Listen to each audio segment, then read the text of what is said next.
Olha, se há algo que tem chamado bastante atenção, são os movimentos que nós temos para o mercado de commodities agrícolas, e aqui no Brasil não é diferente. Temos observado, inclusive, o que acontece diariamente em Chicago, principalmente em relação à soja. Veio de uma semana com alta, hoje estava tendo alguma realização de lucros, mas de qualquer maneira vai mantendo patamares interessantes, próximo a 17 dólares o bushel no mais curto prazo.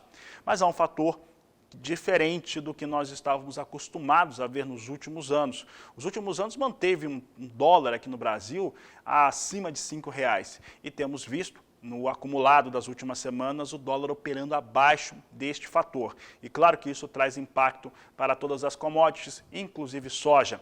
E é sobre soja que eu começo falando com meu amigo Matheus Pereira, da Pátria Agronegócios, que já está conosco, está conectado. Converso com o Matheus ao vivo pela internet. Matheus, o quanto que o dólar tem impactado, tem se envolvido com os negócios com soja aqui no Brasil. Boa tarde, seja bem-vindo. Boa tarde, meu amigo Fabiano. Boa tarde a todos que nos assistem. E olha, de fato, o dólar tem jogado contra o mercado físico brasileiro da soja, né? Ultimamente a gente teve, como você já bem disse, a manutenção dos patamares da soja internacional, né? Referenciada em Chicago, a patamares ainda acima dos níveis, né, observados pré-guerra, pré-conflito Rússia e Ucrânia. A gente tem toda uma base fundamental, né, Fabiano, de sustentar o mercado internacional da soja nos atuais patamares, que são recordes, patamares esses que foram alcançados diante de uma quebra agressiva aqui na América do Sul, conforme já comentamos aqui com vocês também, né? Ali no meados de fevereiro, quando voltamos no nosso tour de safra, visualizamos a catástrofe produtiva que estávamos, né, presenciando em campo aqui pela América do Sul, e o mercado, né, internacional da soja reagiu. Porém, recentemente, né, a gente teve a valorização da nossa moeda, né, a gente teve um grande fluxo de investimento no nosso país, não só buscando rentismo, né, buscando taxas de renda fixa, que o Brasil se mostra extremamente atrativo e agressivo, mas também buscando investimentos em commodities, né, desde o disparar da guerra, que incentivou grandes investidores a buscar, né, grandes produtores ou extratores de matérias-primas, né. A gente fala muito do agronegócio, só que o Brasil também é uma grande fonte de matéria-prima mineral, uma grande fonte de matéria-prima energética, que são aí os combustíveis. Então, de fato, a gente tem um fluxo muito acelerado de investimentos no Brasil, teve, pelo menos, nas últimas semanas, baseado nesse grande interesse, né, em se buscar essas fontes de investimento que o Brasil aqui tem de sobra. Então, tem jogado contra a valorização da moeda aqui no Brasil, mesmo com a manutenção dos patamares recordes da soja em dólar por saca. A gente tem aqui já, média Brasil, a soja disponível desvalorizando, né, quase R$ 12 por saca nessas últimas 15 a 20 dias. Então, realmente uma queda dolorosa aí, viu, Fabiano? Matheus, dentro desse cenário, né, os R$ 12 de desvalorização nesse período que você citou, como é que esse produtor brasileiro ele comercializa o seu produto, a sua soja, aquela soja que ele tem, que acabou de colher, e até pensando já na próxima safra, como que ele deve fazer os travamentos dos seus negócios? Olha, Fabiano, para aquele produtor realmente que não se preparou, né, ou não pegou pelo menos o início dessa reversão, essas quedas, além de dolorosas, né, elas chegam num período muito crítico do agronegócio, né? Esse período de março, período de abril, é um período, né, onde o produtor rural, tipicamente no Brasil, em grande maioria, não todos, mas em grande maioria tem muitas despesas, né? Custeio, investimentos agrícolas, pagamentos de prazo safra, né? Então, realmente, esses meses de março e abril são meses, né, que a gente chama aqui de elevado compromisso financeiro. O produtor rural tem que pagar muita despesa, tem que pagar muita conta, e chega agora em processo, em reta final de colheita no país, com, enfim, com essa desvalorização na saca da soja. É doloroso? Sim, só que a gente tem que lembrar também, pessoal, que os preços da soja, né, caíram em média Brasil R$ 12 dos picos observados ao começo de março. Porém, ainda a gente tem soja acima dos patamares observados há 30, 40 dias atrás. Então, ainda não são maus negócios sendo realizados. É claro que quando a gente olha para picos, né, e o que a gente tem de realidade hoje nas ofertas de soja, a gente está bem distante, porém ainda a gente está bem acima do que o mercado da soja veio precificando no começo desse ano, no fim do ano passado. Então ainda assim são bons negócios, especialmente para aqueles, né, produtores que têm toda essa carga, né, financeira para ser cumprida, pagando custeio, pagando esses compromissos, pagando esses prazos safras, né, que tipicamente revendas oferecem aos produtores. Então, enfim, é algo que não dá para escapar por agora, Fabiano. Matheus, eu vou fazer uma comparação agora com o mercado de pecuária.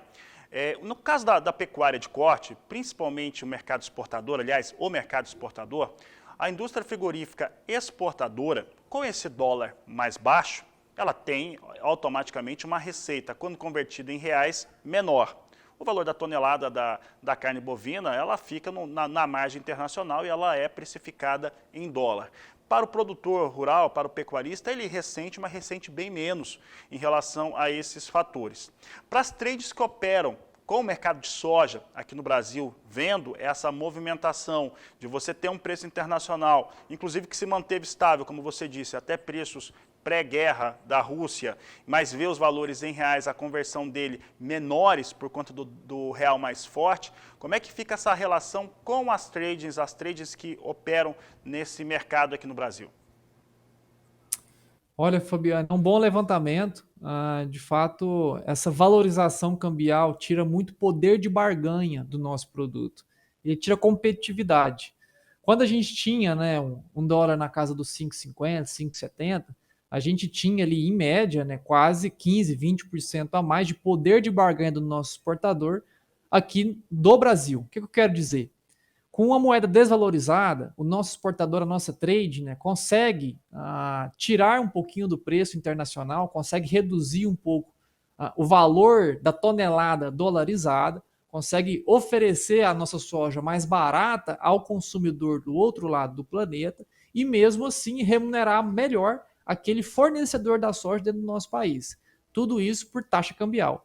Quando a gente tem a valorização da moeda, esse poder de barganha, né, essa manobra cambial que as trades possuem, né, de oferecer o produto mais barato e mesmo assim pagar mais caro aqui dentro do nosso país, com a valorização cambial, todo esse processo é revertido.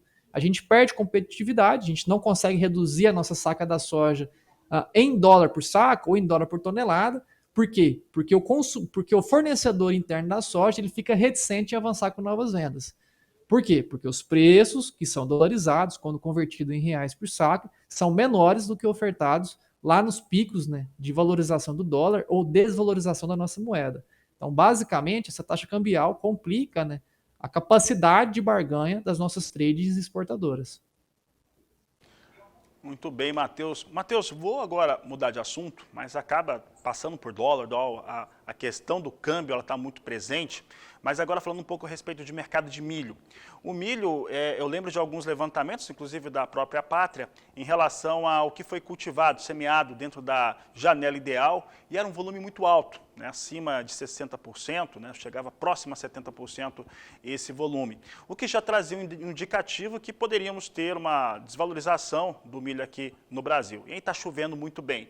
Aí veio a guerra traz um elemento novo, fazendo com que se tire a expectativa do milho ucraniano, que é um grande produtor do cereal, e agora tem o dólar desvalorizando, somando-se aí a todas essas variáveis. E aí o milho no mercado físico brasileiro e em futuro também derreteu na última semana.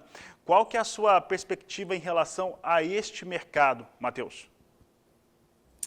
Olha, Fabiano, realmente a Ucrânia, né, foi um fator fora do radar que veio como incentivo aos preços de cereais em todo o planeta, né, sobrecarregou a demanda pelo produto disponível aqui no Brasil, nos Estados Unidos. Grandes compradores que iam até a Ucrânia, né, como você bem disse, um grande produtor, um grande exportador, começaram a vir até aqui no continente americano, né, de sul a norte, a procurar pelo esse grão disponível. Porém, Fabiano, da mesma maneira que o conflito, né, ele trouxe essa elevação de preços no mercado de cereais em todo o planeta, inclusive aqui no Brasil, a gente está vendo também mudanças e adaptações ao cenário de guerra lá no leste europeu. O que eu quero dizer?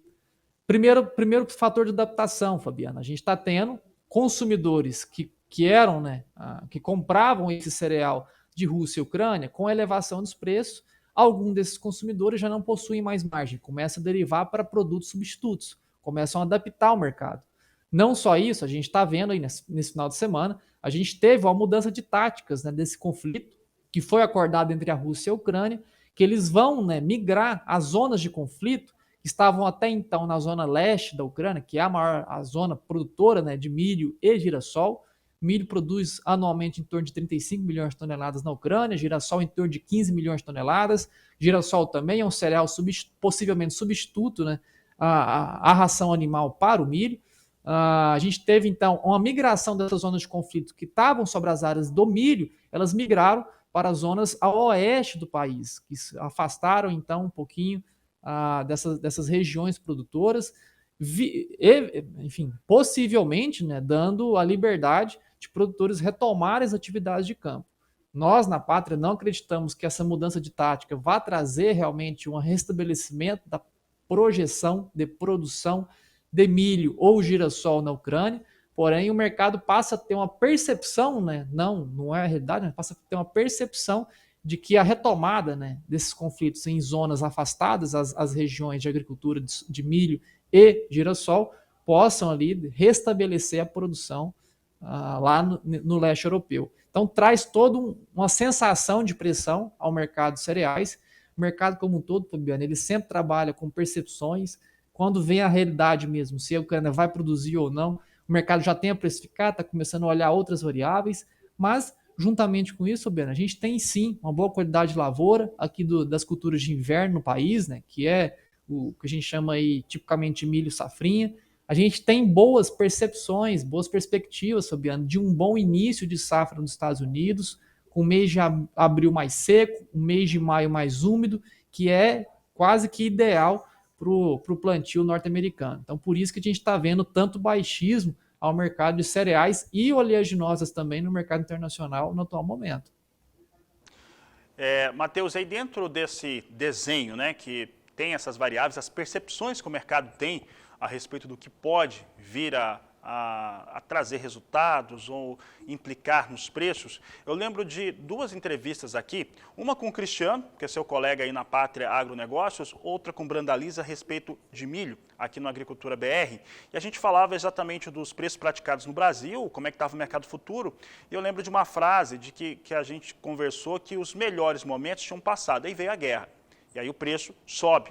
E aí algo que eu falava aqui no programa é que com o preço que estava, era interessante fazer essa comercialização. Agora que o preço começou a ceder, quem ainda tem milho, quer fazer negócio com o seu milho, está no momento de comercializar, espera mais um pouco, qual que é o entendimento que você tem deste momento que tem tantas variáveis e tantas incertezas, Matheus?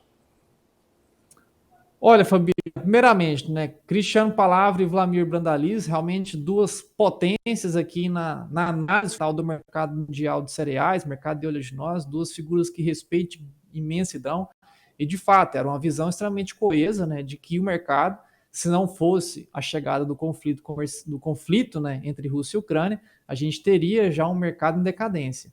O conflito veio, a euforia foi exagerada, né, como sempre. O mercado sempre exagera fatos, sempre exagera eventos.